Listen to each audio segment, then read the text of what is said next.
নূরনগর এমন এক শহর ছিল যেখানে দিনের আলোয় রোদ ঝকমক করত আর রাতে মশাল ও উঁচু প্রাসাদের আলোয় শহরটি ঘুমাত। এর রাস্তাঘাট ছিল পাথর দিয়ে বাঁধানো, বাজারগুলো ব্যবসায়ীদের ভিড়ে সরগরম ভাগত। ফেরিওয়ালাদের হাগডু আর মুয়াজ্জিনের আজানের ধ্বনি মিলেমিশে শহরটিকে এক প্রাণবন্ত রূপ দিত। কিন্তু এই জাঁকজমক আর সমৃদ্ধির আড়ালে লুকিয়েছিল এক গভীর অন্ধকার, অবিচার আর স্বৈরাচারের অন্ধকার। নূরনগরের সুলতানের নাম ছিল জাফর খান। তিনি এমন এক ব্যক্তি ছিলেন যিনি ক্ষমতা আর সম্পদ কুক্ষিগত করেছিলেন, যা অন্য কেউ পারেনি। তিনি মনে করতেন এই পৃথিবী সৃষ্টি হয়েছে শুধু তার মালিকানা হওয়ার জন্য। তিনি এক বিশাল প্রাসাদে বাস করতেন, যার চারপাশে ছিল বাগান আর ঝর্ণা। অসংখ্য দাসদাসী তার সেবা করত, কিন্তু তার হৃদয়ে দয়ার কোনো স্থান ছিল না। তিনি মানুষকে মনে করতেন খাতার এক একটি সংখ্যা, আর নারীদের মনে করতেন রাজপ্রাসাদের সাজসজ্জার বস্তু। তাদের কোনো পছন্দ বা সম্মান আছে বলে তিনি বিশ্বাস করতেন না। বছরের পর বছর পার হওয়ার সাথে সাথে তার মনে ক্ষমতার লোভ এক নিপতে না চাওয়া আগুনের মতো জ্বলে উঠেছিল, যা কিছুতেই শান্ত হতো না। রাজ্যের এক প্রান্তে রাজপ্রাসাদ আর ধনসম্পদ থেকে অনেক দূরে একটি ছোট গ্রাম ছিল। সেখানে মানুষ কঠোর পরিশ্রম করে বেঁচে থাকত। সেই গ্রামে বাস করতেন আবদুল্লাহ নামের এক কামার। তিনি ছিলেন একজন সাধারণ মানুষ, যিনি হাপড় আর হাতুড়ি ছাড়া দুনিয়ার আর কিছুই বুঝতেন না। কঠোর পরিশ্রমের কারণে তার শরীর ছিল শক্তিশালী আর হাতগুলো ছিল খসখসে, কিন্তু তার হৃদয় ছিল পবিত্র। তিনি হালাল উপার্জনকে বুঝতেন এবং আল্লাহকে ভয় করতেন। আবদুল্লাহ ধনী ছিলেন না, কিন্তু আল্লাহ তাকে যা দিয়েছিলেন তাতেই তিনি সন্তুষ্ট ছিলেন। তিনি পরিশ্রমের মধ্যে সম্মান আর ধৈর্যের মধ্যে মর্যাদা খুঁজে পেতেন। তার স্ত্রী ফাতিমা ছিলেন এক অসাধারণ নারী। তিনি দেখতে যেমন সুন্দর ছিলেন, তেমনি ছিলেন বুদ্ধিমতী ও ধীরস্থির। তার গলার স্বর কখনো উঁচু হতো না এবং তিনি কখনোই অন্যায়ের কাছে মাথা নত করতেন না। তিনি তার স্বামীকে প্রাণ দিয়ে ভালোবাসতেন এবং তার দারিদ্র্য আর কাজের অংশীদার ছিলেন। তিনি ছিলেন স্বামীর শক্তি ও ভরসা, কিন্তু তার মনে সবসময় একটি ভয় কাজ করত। সুলতান জাফর খানের নজর যেন কখনো তার উপর না পড়ে, কারণ দেশে গুজব ছিল যে সুলতান যদি কাউকে পছন্দ করেন তবে কোনো নিয়ম বা ধর্ম তাকে আটকাতে পারে না। একদিন সুলতান তার দলবল নিয়ে শিকারে বের হলেন। তার গাড়িবহর সেই ছোট গ্রামের পাশ দিয়ে যাচ্ছিল। পানি পানের জন্য তিনি একটি কুয়োর সামনে থামিলেন। ঠিক সেই সময় ফাতিমা সেখানে পানি নিতে এসেছিলেন। দৃশ্যটি সাধারণ মনে হলেও এটি পুরো গ্রামের ভাগ্য বদলে দিল। সুলতানের নজর ফাতিমার উপর পড়ল। তিনি ফাতিমার মধ্যে এমন এক শান্ত সৌন্দর্য আর পবিত্রতা দেখলেন, যা তিনি রাজপ্রাসাদের নারীদের মধ্যে কখনো দেখেননি। তার চোখে লোভের ঝিলিক খেলে গেল। তিনি সৈন্যদের কাছে ফাতিমার পরিচয় জানতে চাইলেন। যখন তিনি শুনলেন যে ফাতিমা এক দরিদ্র কামারের স্ত্রী, তখন তার মুখে এক নিষ্ঠুর হাসি ফুটে উঠল। সেদিন রাতেই সুলতানের পক্ষ থেকে আবদুল্লার কাছে ডাক এলো। বলা হলো লোহা তৈরিতে তার দক্ষতার জন্য তাকে পুরস্কৃত করা হবে। এই খবর শুনে আবদুল্লাহর বুক কেঁপে উঠল। তিনি জানতেন রাজপ্রাসাদে ডাক পাওয়া সবসময় সৌভাগ্যের বিষয় হয় না। ফাতিমা তাকে শান্ত করার চেষ্টা করলেন, কিন্তু তার মন বলছিল সুলতানের এই নজর কোনো সাধারণ নজর নয়, বরং এক মহাবিপদের শুরু। পরদিন আবদুল্লাহ রাজদরবারে হাজির হলেন। তিনি দেখলেন সুলতান উঁচু সিংহাসনে বসে আছেন এবং চারপাশে তার পারিষদ ও সৈন্যরা ঘিরে আছে। সুলতান তার সাথে এমনভাবে কথা বললেন যেন তিনি মুগ্ধ, কিন্তু তার আড়ালে ছিল ছলনা। সুলতান তাকে এমন একটি তলোয়ার বানানোর আদেশ দিলেন যা কখনো ভোঁতা হবে না এবং জং ধরবে না। আপাতদৃষ্টিতে এটি সম্মানের মনে হলেও সুলতান শর্ত দিলেন যে কাজ শেষ না হওয়া পর্যন্ত আবদুল্লাহকে রাজপ্রাসাদের কাছেই থাকতে হবে। আবদুল্লাহ বুঝতে পারলেন তিনি আসলে বন্দী হয়ে গেছেন, যদিও তার হাতে কোনো শেকল নেই। আবদুল্লাহর অনুপস্থিতিতে সুলতানের কুবুদ্ধি জেগে উঠল। তিনি রাতে সৈন্য পাঠালেন ফাতেমাকে নিয়ে আসার জন্য। অজুহাত দেখানো হলো যে তাকে পুরস্কৃত করা হবে, কিন্তু ফাতেমা বোকা ছিলেন না। তিনি বিপদ বুঝতে পেরে ঘরের বাতি নিভিয়ে দিলেন এবং দরজার আড়াল থেকে বুদ্ধিমত্তার সাথে কথা বললেন। তিনি শর্ত দিলেন যে তিনি রাজপ্রাসাদে যাবেন, তবে রানীর মতো সম্মানের সাথে পালকিতে চড়ে। সৈন্যরা ভাবল কাজটা সহজ, তাই তারা রাজি হল। সেদিন রাতে ফাতেমা তার প্রতিরোধের প্রথম ছক আঁকলেন। তিনি কোনো তলোয়ার হাতে নিলেন না, গলার স্বর উঁচু করলেন না, বরং নিজের বুদ্ধিকেই অস্ত্র হিসাবে ব্যবহার করলেন। তিনি জানতেন সুলতান যত শক্তিশালীই হন না কেন, বুদ্ধি আর ধৈর্য দিয়ে তাকে হারানো সম্ভব। এভাবেই শুরু হলো এক অদৃশ্য লড়াই। এ লড়াই তলোয়ারের নয়, বুদ্ধির। এমন এক লড়াই যা ক্ষমতার ভারসাম্য বদলে দেবে এবং প্রমাণ করবে যে অত্যাচারী যত শক্তিশালীই হোক তাকেও পরীক্ষার মুখোমুখি হতে হয়। ভোর হওয়ার আগেই ফাতেমা তার প্রথম পরিকল্পনা বাস্তবায়ন করলেন। সূর্য ওঠার আগে তিনি তার প্রতিবেশী এক বৃদ্ধার বাড়িতে গেলেন। বৃদ্ধা ছিলেন ক্ষীণদৃষ্টির অধিকারী, কিন্তু খুব জ্ঞানী এবং কম কথা বলতেন। ফাতিমা তার পায়ের কাছে বসে হাত ধরে বিনীতভাবে বললেন, খালাম্মা, সুলতান আমাকে ধরে নিয়ে যাওয়ার জন্য সৈন্য পাঠিয়েছেন। আমার ভয় হচ্ছে এতে আমার আর আমার স্বামীর জীবন শেষ হয়ে যাবে। আমি চাই আপনি আমাকে একটু সাহায্য করুন। বৃদ্ধা মাথা তুলে ফাতিমার কথা মন দিয়ে শুনলেন, তারপর অভিজ্ঞের হাসি হেসে বললেন, মারে, বুদ্ধি আর ধৈর্য যদি একসাথে থাকে তবে তা তলোয়ারকেও হারিয়ে দেয়। তুমি যা করতে চাও করো, আমি তোমার সাথে আছি। বৃদ্ধা ফাতিমার তৈরি করা লাল পোশাক পরলেন এবং মোটা ঘোমটায় মুখ ঢাকলেন। সূর্য ওঠার সাথে সাথে সুলতানের সৈন্যরা ফিরে এলো। তারা চুপচাপ বসে থাকা নারীটিকে ফাতিমা মনে করে পালকিতে তুলল এবং রাজপ্রাসাদের দিকে রওনা দিল। গ্রামবাসীরা অবাক হয়ে তাকিয়ে থাকল, কিন্তু ভয়ে কেউ কিছু বলতে পারল না। আর ফাতিমা দরজার আড়াল থেকে দেখলেন গাড়িবহর দূরে চলে যাচ্ছে। তার বুক ধড়ফড় করছিল, কিন্তু তিনি জানতেন তিনি ঠিক কাজই করেছেন।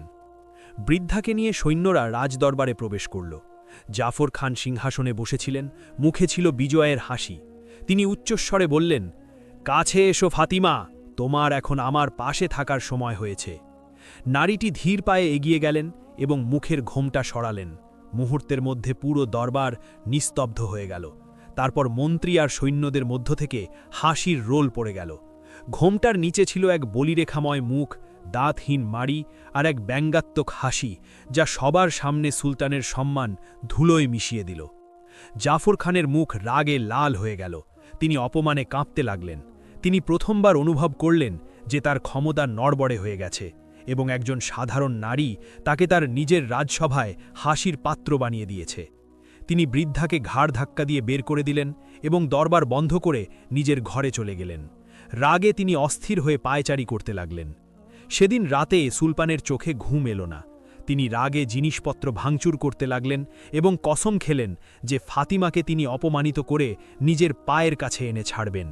তিনি তার ধূর্ত মন্ত্রী হাসানকে ডেকে পাঠালেন। হাসান ছিল অত্যন্ত চতুর ও পাষাণ হৃদয়ের মানুষ। সুলতান তাকে বললেন, এই নারী আমাকে 2 বার হারিয়েছে, আমি 3য় হার মানব না। আমাকে এমন এক পরিকল্পনা দাও যাতে সে নিজেই আমার কাছে আসে, লুকিয়ে বা ছদ্মবেশে নয়। হাসান অনেকক্ষণ চিন্তা করে নিচু স্বরে বলল, জাহাপনা, একজন নারীর শক্তি হল তার স্বামী। আপনি যদি স্বামীকে ভাঙতে পারেন তবে স্ত্রীও ভেঙে পড়বে। পরদিন সকালে আবদুল্লাহকে তার ঘর থেকে বের করা হলো। এবার আর অতিথি হিসেবে নয়, বন্দী হিসেবে। তার হাতে শিকল পরানো হলো এবং সবার সামনে সুলতানের কাছে হাজির করা হলো। সুলতান নিষ্ঠুর কণ্ঠে বললেন, শুনেছি তুমি নাকি রাজ্যের সেরা কামার। আজ আমরা তোমার দক্ষতা পরীক্ষা করব। তিনি একটি বিশাল পাথর আনার আদেশ দিলেন এবং বললেন, তোমাকে এই পাথর দিয়ে একটি নমনীয় দড়ি বানাতে হবে, যা গিঁট দেওয়া যায় এবং খোলা যায়। সময় মাত্র 7 দিন। যদি পারো তোমাকে সোনা দিয়ে মুড়িয়ে দেব, আর যদি ব্যর্থ হও তবে তোমার মাথা কেটে ফেলা হবে। আবদুল্লার মুখ ভয়ে ফ্যাকাশে হয়ে গেল। তিনি বুঝলেন এটা অসম্ভব। তিনি কিছু বলার চেষ্টা করলেন, কিন্তু সৈন্যরা তাকে থামিয়ে দিল। তাকে আবার অন্ধকার কারাগারে পাঠানো হলো, যেখানে একটি ছোট বাতি আর সেই প্রাণহীন পাথর ছাড়া আর কিছুই ছিল না। আবদুল্লাহ বুঝতে পারলেন এটি কোনো দক্ষতার পরীক্ষা নয়, বরং এটি একটি ধীর মৃত্যুর সাজা এবং ফাতিমার ওপর চাপ সৃষ্টির কৌশল।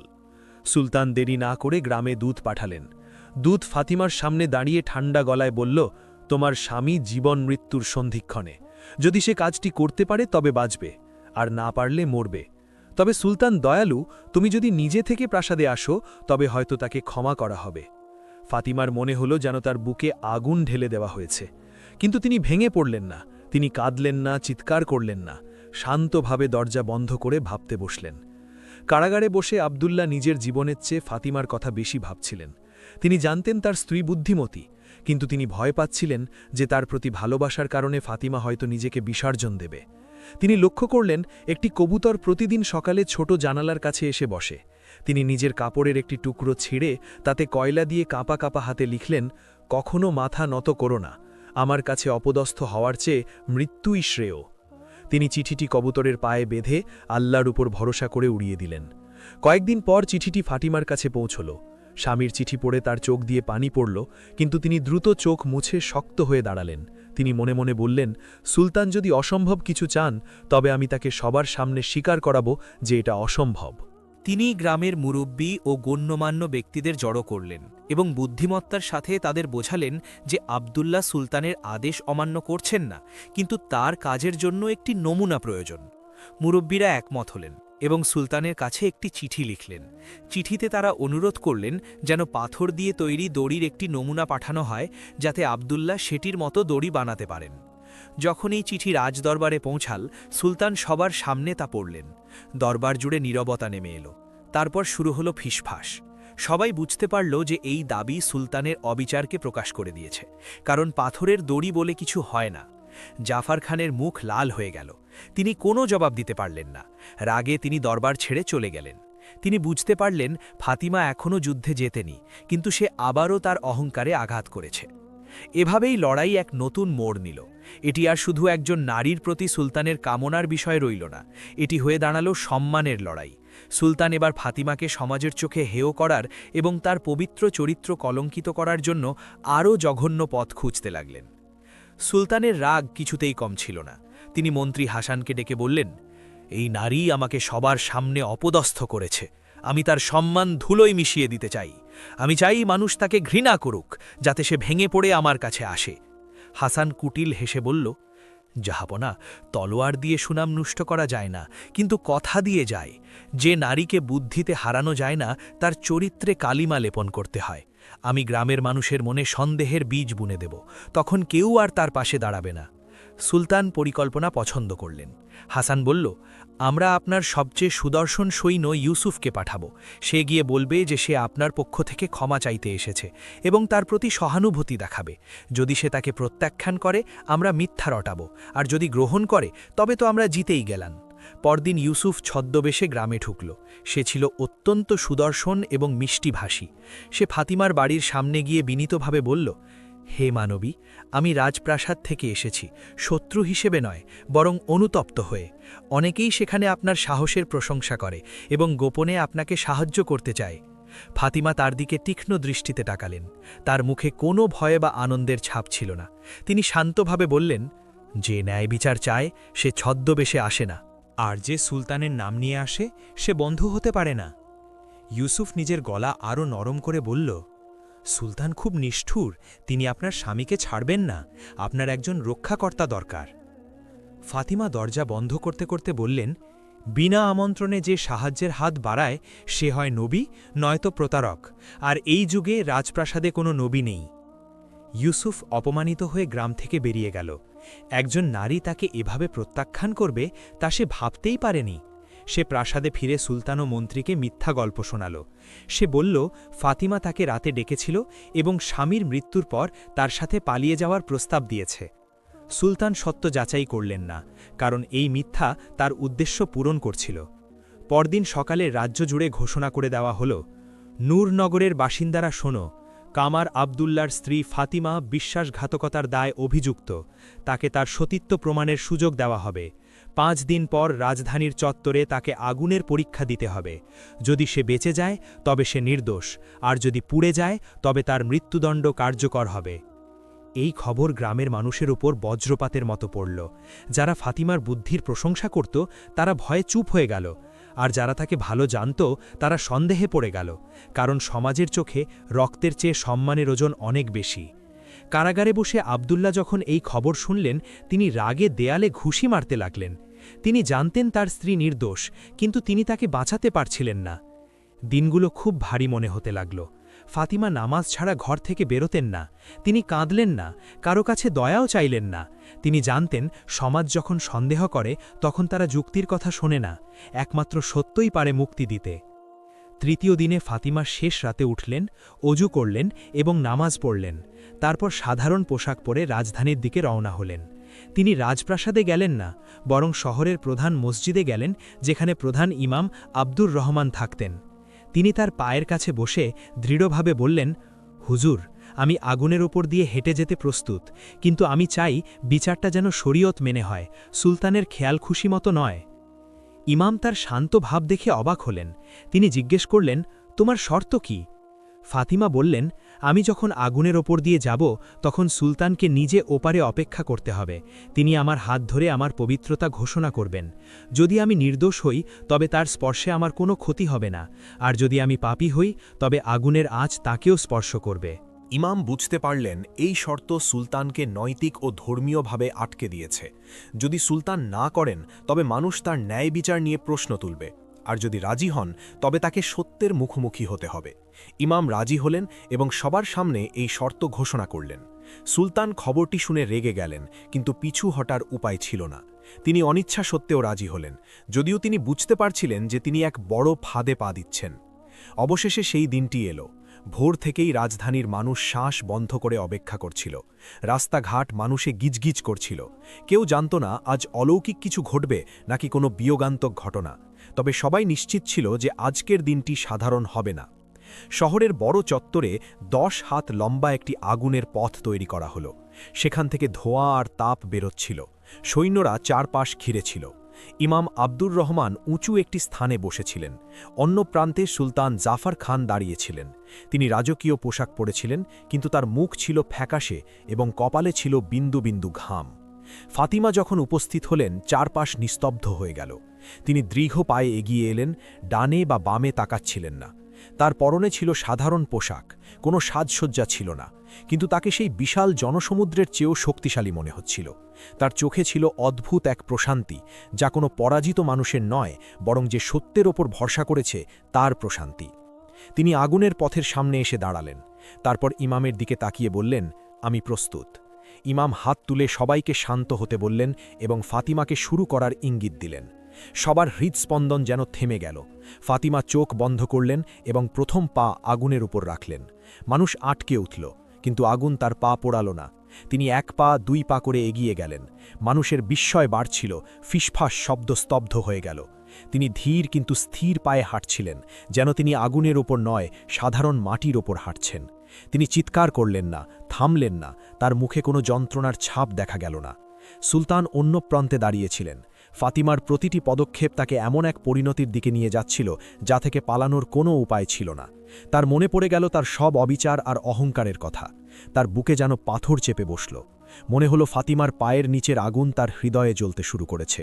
যখন ফাতেমা আগুনের পথের শেষ প্রান্তে পৌঁছালেন, তিনি থামলেন এবং চোখ খুলে সরাসরি সুলতানের দিকে তাকালেন। সেই দৃষ্টি ছিল নীরব, কিন্তু হাজার কথার চেয়েও শক্তিশালী। শর্ত অনুযায়ী সুলতান কাঁপতে কাঁপতে হাত বাড়িয়ে দিলেন এবং সবার সামনে ফাতেমার হাত ধরলেন। ঠিক সেই মুহূর্তে এক বিকট চিৎকার শোনা গেল। সেই চিৎকার ফাতেমার ছিল না, ছিল সুলতানের। তিনি ঝটকা দিয়ে হাত সরিয়ে নিলেন। তার হাতের চামড়া পুড়ে গেছে। তিনি যন্ত্রণায় চিৎকার করে মাটিতে পড়ে গেলেন। চারদিকে বিশৃঙ্খলা শুরু হল। সৈন্যরা পিছু হটল। সবাই বার্তাটি বুঝতে পারল। আগুন ফাতেমাকে স্পর্শ করেনি, কিন্তু সুলতানকে পুড়িয়ে দিয়েছে। ইমাম আব্দুর রহমান দাঁড়িয়ে উচ্চস্বরে বললেন, সত্য উন্মোচিত হয়েছে। এই নারী নির্দোষ। আল্লাহ আজ শুধু ফাতেমাকেই নয়, সবাইকেই পরীক্ষা করেছেন। জনতার গুঞ্জন এবার ক্ষোভে পরিণত হল। যারা ভয়ে চুপ ছিল তারা এবার সুলতানের অবিচার, নিষ্ঠুরতা আর মিথ্যাচার নিয়ে কথা বলতে শুরু করল। সুলতানকে ধরাধরি করে সেখান থেকে নিয়ে যাওয়া হলো। তিনি শরীর ও মনে বিধ্বস্ত হয়ে পড়েছিলেন। মানুষের চোখে তিনি আর সেই প্রতাপশালী শাসক ছিলেন না, বরং সত্যের সামনে এক দুর্বল মানুষ হিসাবে উন্মোচিত হয়েছিলেন। আর ফাতেমা, তিনি অক্ষত পায়ে এবং উজ্জ্বল মুখে দাঁড়িয়ে রইলেন। তার ঈমান, আগুন বা অপবাদ কোনো কিছুতেই টলল না। সেদিন কোনো নারী আগুনে পড়েনি, বরং পুড়েছিল অন্যায়ের দাপট। আগুনের জয় হয়নি, জয় হয়েছিল সত্যের। মানুষ দেখল যে ন্যায় বিচারের জন্য তলোয়ারের প্রয়োজন নেই, দরকার কেবল সৎ সাহসের। কিন্তু গল্প এখানেই শেষ নয়। সুলতান ভেঙে পড়লেও সহজে হার মানার পাত্র ছিলেন না। তার হাতের ঘা হয়তো শুকাতো, কিন্তু তার অহংকারের ঘা ছিল অনেক গভীর। তিনি প্রাসাদে শুয়ে শুয়ে আরও ভয়ানক প্রতিশোধের কথা ভাবতে লাগলেন। অন্যদিকে ফাতেমা ভাবছিলেন সত্যের জয়ই যথেষ্ট। তিনি জানতেন না যে কিছু পতন আসলে আরও বড় বিপদের পূর্বাভাস। সুলতান জাফর খান প্রাসাদে ফিরে আর আগের মতে দাপুটে ছিলেন না। তিনি এখন এক ভীত, কম্পমান মানুষ। তার হাতের জখম তাকে ব্যথা দিচ্ছিল, কিন্তু তার চেয়ে বেশি ব্যথা দিচ্ছিল মানুষের দৃষ্টি, যেখানে আর কোনো শ্রদ্ধা বা ভয় ছিল না। সেদিন রাতে মন্ত্রীরা কোনো ডাক ছাড়াই প্রাসাদে জড়ো হল। তারা বিদ্রোহ করতে নয়, বরং রাজ্য ভেঙে পড়ার ভয়ে এসেছিল। খবর বাতাসের বেগে ছড়িয়ে পড়েছিল। মন্ত্রী হাসান বুঝতে পারল খেলা শেষ। সুলতান ক্ষমতায় থাকলে নিজের দোষ ঢাকতে তাকেই বলির পাঠা বানাবেন। হাসান পালানোর চেষ্টা করল, কিন্তু ইমাম আব্দুর রহমানের নির্দেশে সৈন্যরা তাকে ধরে ফেলল। ইমাম ঘোষণা করলেন অন্যায়ের বিচার এখনই হতে হবে। পরদিন ইমাম জনগণের সামনে ঘোষণা করলেন যে কামার আব্দুল্লাহ নির্দোষ। কারাগারের দরজা খুলে দেওয়া হল। আব্দুল্লাহ দুর্বল শরীরে কিন্তু উঁচু মাথায় বেরিয়ে এলেন। মানুষ তাকে দেখে আল্লাহু আকবার ধ্বনি দিল। তিনি হয়ে উঠলেন স্বৈরাচারের বিরুদ্ধে ধৈর্যের প্রতীক। শহরের চত্বরে আব্দুল্লাহর ফাতিমার দেখা হল। তাদের কোনো কথার প্রয়োজন হল না। একটি দৃষ্টি সব বলে দিল, বেদনা, বিশ্বাস আর না ভাঙার গল্প। তারা কাঁদলেন না, অভিযোগ করলেন না। দুজনে মিলে সবার সামনে আল্লাহর শুকরিয়া আদায় করে সেজদা করলেন। তারা বুঝিয়ে দিলেন আসল বিজয় প্রতিশোধে নয়, বরং সত্যের ওপর টিকে থাকায়। রাজপ্রাসাদে এক অভূতপূর্ব বিচার সভা বসল। ইমাম, বিচারক ও গণ্যমান্য ব্যক্তিরা উপস্থিত ছিলেন। সুলতানকে সেখানে আনা হল, তবে শাসক হিসেবে নয়, আসামি হিসেবে। তার সামনে সব প্রমাণ ও মন্ত্রীর স্বীকারোক্তি তুলে ধরা হল। সুলতান কিছু বলার চেষ্টা করলেন, কিন্তু তার কথায় আর কোনো জোর ছিল না। ইমাম আব্দুর রহমান রায় ঘোষণা করলেন, যে ক্ষমতা অন্যায়ের ওপর দাঁড়িয়ে থাকে আল্লাহ তাতে বরকত দেন না, আর যে শাসন সম্মান নষ্ট করে তা আনুগত্য পাওয়ার যোগ্য নয়। সুলতান জাফর খানকে ক্ষমতাচ্যুত করা হল এবং গৃহবন্দী করা হল। মন্ত্রী হাসানকে বিচারের মুখোমুখি করা হল। রক্তপাত ছাড়াই সত্যের জয় হল। রাজ্যের গণ্যমান্য ব্যক্তিরা একজন সৎ ও ধার্মিক ব্যক্তিকে নতুন শাসক হিসেবে বেছে নিলেন। তিনি শপথ করলেন যে ক্ষমতা তার কাছে আমানত, কোনো ভোগ দখলের বস্তু নয়। ফাতিমা আর আব্দুল্লাহ তাদের গ্রামে ফিরে গেলেন। তারা এখন আর শুধু সাধারণ কামার দম্পতি নন, বরং তারা হয়ে উঠলেন সাহস ও প্রজ্ঞার প্রতীক। তারা কোনো পদ বা অর্থ চাইলেন না, তারা শুধু চাইলেন যেন মানুষ শান্তিতে থাকে এবং ক্ষমতার জোরে কেউ যেন অত্যাচারিত না হয়। সবাই তাদের শ্রদ্ধা করতে লাগল। তাদের গল্প মানুষের মুখে মুখে ফিরতে লাগল, শুধু আগুনের গল্প হিসাবে নয়, বরং এই শিক্ষা হিসাবে যে ঈমানের সাথে বুদ্ধি থাকলে তা তলোয়ারের চেয়েও শক্তিশালী হয়। আর ক্ষমতাচ্যুত সুলতান তার বাকি জীবন একাকী কাটালেন। প্রাসাদের চার দেওয়ালে বন্দী হয়ে তিনি শুধু ভাবতেন কিভাবে লোভ আর অহংকার তাকে ধ্বংস করেছে এবং কিভাবে একজন সাধারণ নারী কোনো অস্ত্র ছাড়াই তাকে পরাজিত করেছে। তিনি দূর থেকে মানুষের কোলাহল শুনতেন আর বুঝতেন ক্ষমতা জোর করে পাওয়া যায় না, তা ন্যায় বিচার দিয়ে ধরে রাখতে হয়। এভাবেই গল্পের সমাপ্তি ঘটল। কোনো নারীর শরীর আগুনে পুড়ে নয়, বরং অন্যায়ের দাপট পুড়ে ছাই হয়ে।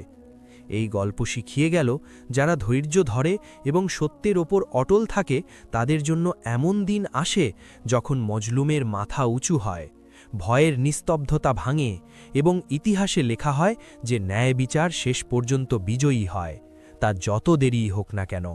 এরকম আরও শিক্ষণীয় গল্প শুনতে আমাদের চ্যানেলটি সাবস্ক্রাইব করে রাখবেন। ইনশাআল্লাহ আপনাদের জন্য যাতে আরও সুন্দর সুন্দর ইসলামিক গল্প নিয়ে আসতে পারি, এজন্য দোয়া করবেন। জি, দেখা হচ্ছে পরে কোনো ভিডিওতে। এ পর্যন্ত আমাদের পাশে থাকবেন। আর একটা গুরুত্বপূর্ণ মেসেজ, আমরা মুসলিম হিসাবে সবার ওপর 5 ওয়াক্ত নামাজ ফরজ। আমরা 5 ওয়াক্ত নামাজ আদায় করব, রাসূল সাল্লাল্লাহু আলাইহি ওয়াসাল্লামের ওপর দরুদ পাঠ করব। আসসালামু আলাইকুম ওয়া রাহমাতুল্লাহি ওয়া বারাকাতুহু।